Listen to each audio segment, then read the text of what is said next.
Good evening. Thank you for joining us tonight. A 9-year-old boy is dead after a shooting in Starkville last night, and late this afternoon during a press conference, police released the names of 3 suspects. Stephen Pimpo has been following this story since last night in Starkville. He spoke with the police chief and joins us live from City Hall. Stephen?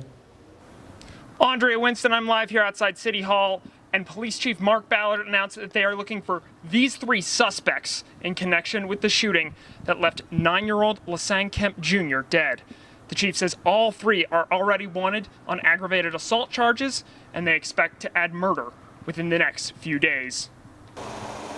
2 shootings, 1 9-year-old murder victim. That's the investigation that had Starkville police officers out Wednesday night and into Thursday morning.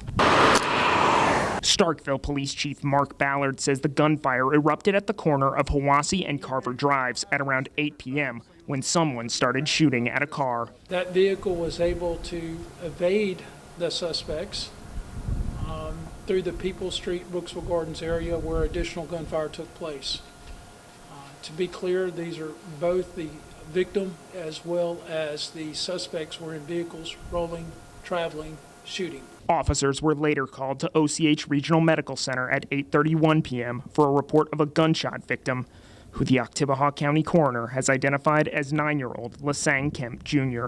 The same, what we believe, the same vehicle responsible for the first shooting rolled up and opened gunfire upon the second vehicle, shooting and killing our young man.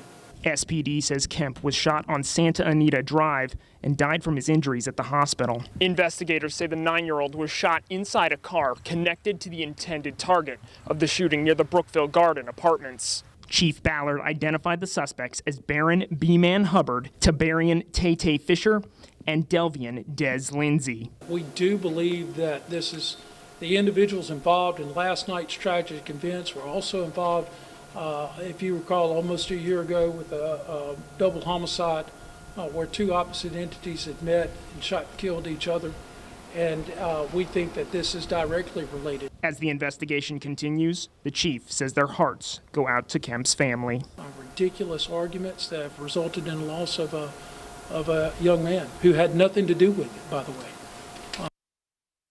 Chief Ballard asked that anyone with information on either shooting should call either Starkville Police or Golden Triangle Crime Stoppers. Reporting live in Starkville, Stephen Pimpo, WCBI News.